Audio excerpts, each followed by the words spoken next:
Salam Bapak Ibu yang dikasih Tuhan, karena ada gangguan sinyal jadi terputus.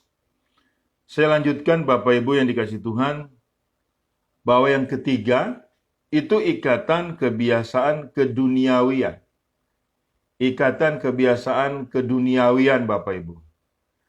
Adapun ayatnya di Imamat 18 ayat 1 sampai 5, Tuhan berfirman kepada Musa, "Berbicaralah kepada orang Israel dan katakan kepada mereka, Akulah Tuhan Allahmu. Janganlah kamu berbuat seperti yang diperbuat orang di tanah Mesir, di mana kamu diam dahulu. Juga janganlah kamu berbuat seperti yang diperbuat orang di tanah Kanaan, kemana aku membawa kamu. Janganlah kamu hidup menurut kebiasaan mereka. Kamu harus melakukan peraturanku dan harus berpegang pada ketetapanku dengan hidup menurut semuanya itu. Akulah Tuhan Allahmu. Sesungguhnya kamu harus berpegang pada ketetapanku dan peraturanku. Orang yang melakukannya akan hidup karenanya. Akulah Tuhan."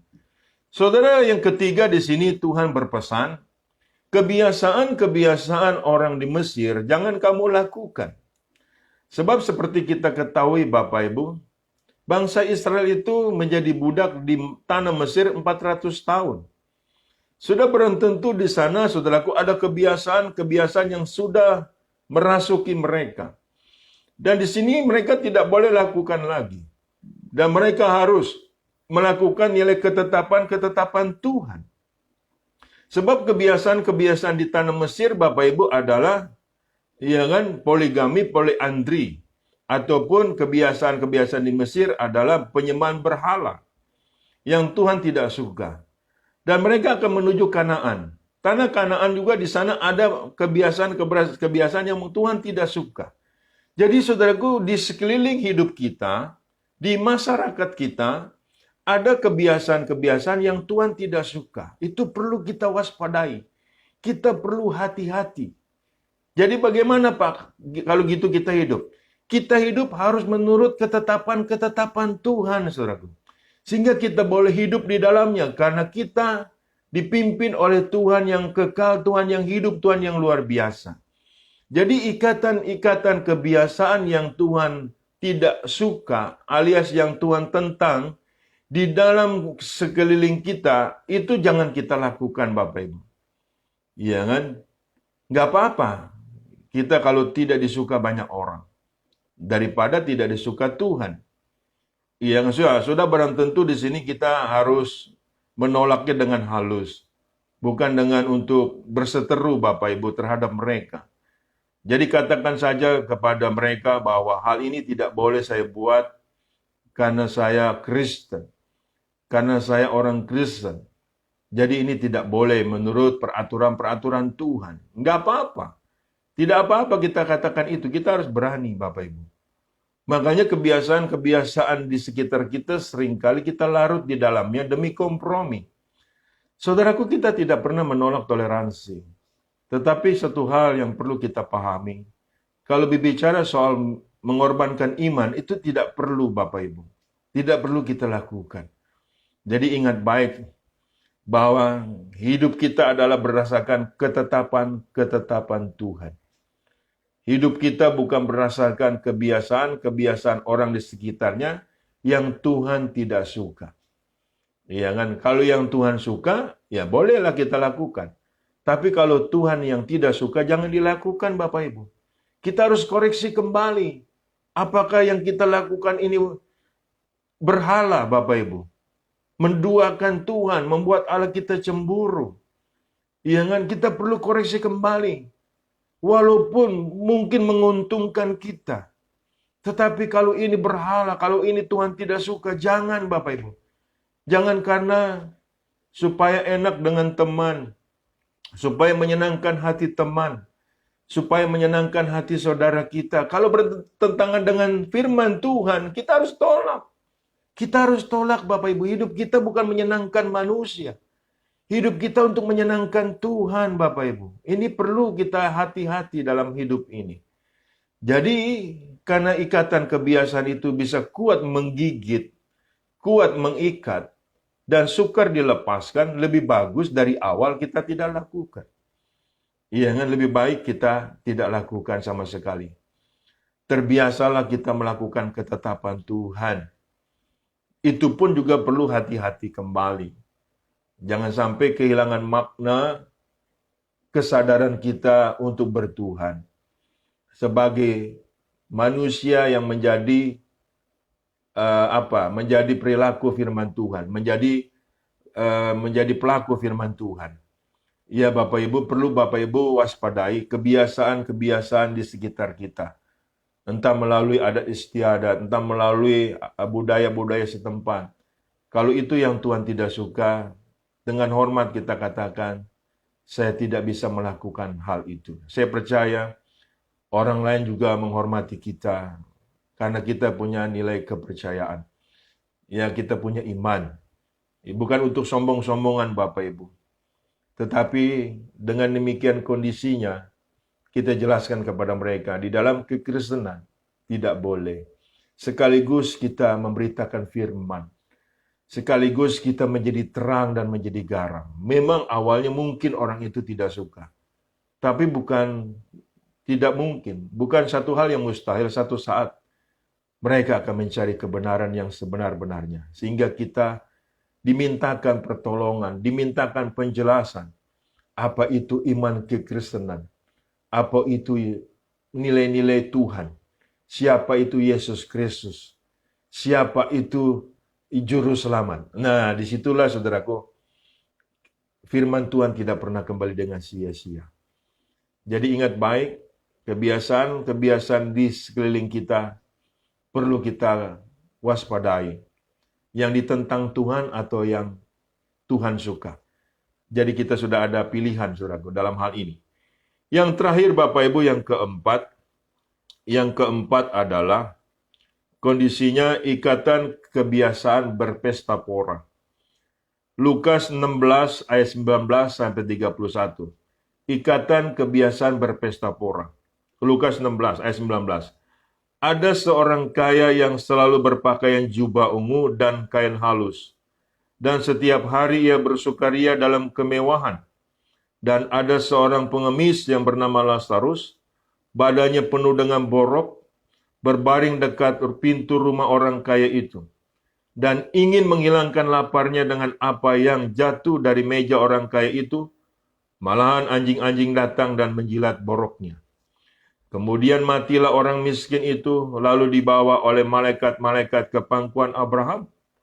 Orang kaya itu juga mati lalu dikubur, dan sementara ia menderita sengsara di alam maut, ia memandang ke atas, dan dari jauh dilihatnya Abraham, dan Lazarus duduk di pangkuannya. Lalu ia berseru katanya, Bapa Abraham, kasihanilah aku, suruhlah Lazarus supaya ia mencelupkan ujung jarinya ke dalam api dan menyejukkan lidahku.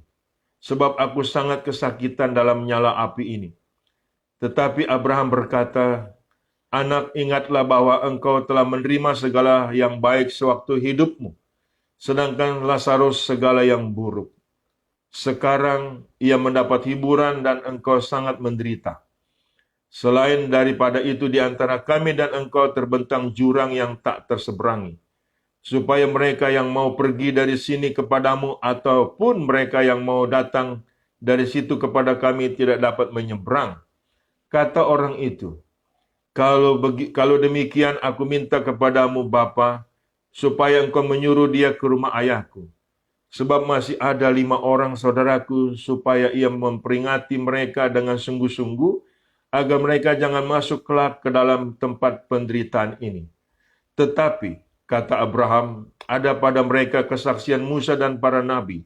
Baiklah mereka mendengarkan kesaksian itu. Jawab orang itu, tidak, Bapak Abraham. Tetapi jika ada seorang yang datang dari antara orang mati kepada mereka, mereka akan bertobat. Maka kata Abraham kepadanya, jika mereka tidak mendengarkan kesaksian Musa dan para nabi, mereka tidak juga akan mau diyakinkan sekalipun oleh seorang yang bangkit dari antara orang mati. Bapak Ibu yang dikasih Tuhan, perikop ini sangat terkenal. Orang kaya mati masuk neraka, Lazarus mati masuk surga. Orang kaya ini punya kebiasaan Bapak Ibu berpesta pora.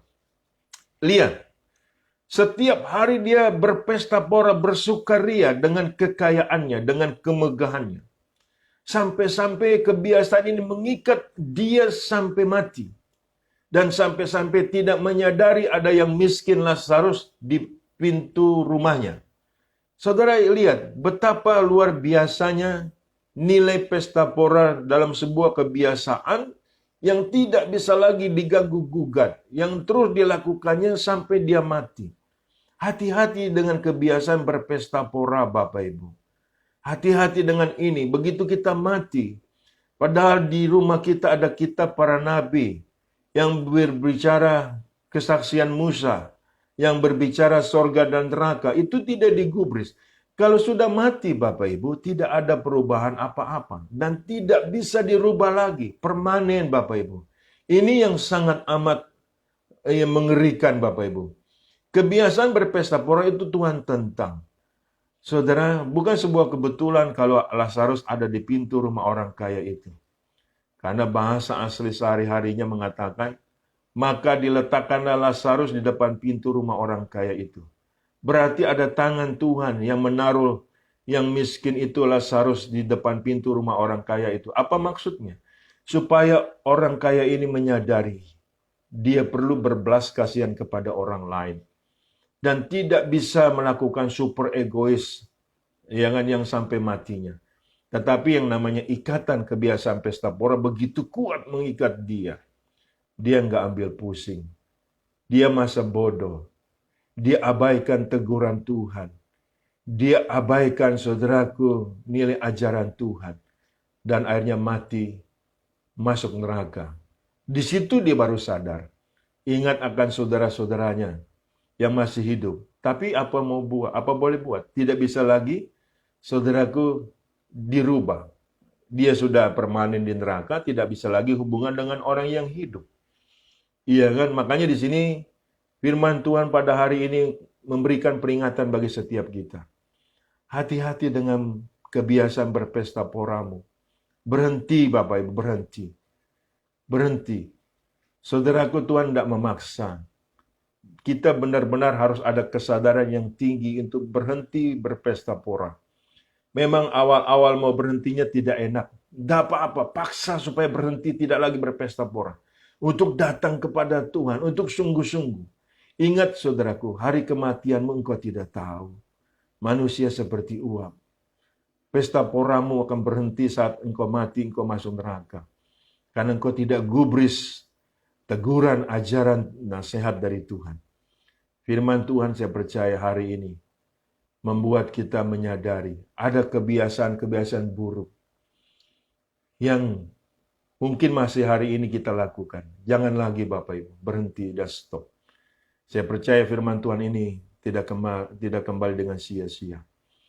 Saya percaya firman Tuhan ini menegur, mengajar kita, membuat kita stop dalam kebiasaan-kebiasaan yang Tuhan tentang. Tuhan Yesus memberkati kita sekalian, saya berdoa untuk kita sekalian. Bapa Surgawi, terima kasih atas pemberitaan firman-Mu. Terima kasih atas hikmat-Mu yang membuat kami menyadari pada hari ini. Supaya kami menghentikan kebiasaan-kebiasaan yang Tuhan tentang, yang Tuhan tidak suka, yang akan berakibat fatal apabila kami lanjutkan. Kami akan berada di neraka. Mulai saat ini kami berhenti dan kami bertobat Tuhan. Supaya kami berkenan di hadapan-Mu sebelum waktu datang dengan terlambat. Sebelum datang terlambat. Sebelum kami terlambat Tuhan, kami bertobat. Kami menyadari ada kebiasaan-kebiasaan buruk yang Tuhan tidak suka. Ada kebiasaan-kebiasaan yang Tuhan tentang. Terpujilah nama Tuhan Yesus. Dan biarlah kami hidup dalam pertobatan dengan sungguh-sungguh. Dalam nama Tuhan Yesus, Tuhan memberkati jemaat-Mu dimanapun mereka berada. Dalam nama Tuhan Yesus yang sakit sudah Tuhan sembuhkan. Tuhan pulihkan mereka yang lemah. Tuhan berikan mereka kekuatan yang baru. Dalam nama Tuhan Yesus aku berdoa bersyukur. Haleluya. Amin. Bapak Ibu yang dikasihi Tuhan, terimalah berkat dari Allah Bapa di dalam cinta kasih Tuhan kita Yesus Kristus, di dalam persekutuan dengan Roh Kudus-Nya yang selalu menyertai kita, mulai dari saat ini sampai Maranatha, sampai selama-lamanya. Tuhan Yesus memberkati kita sekalian. Haleluya, sukses selalu. Amin.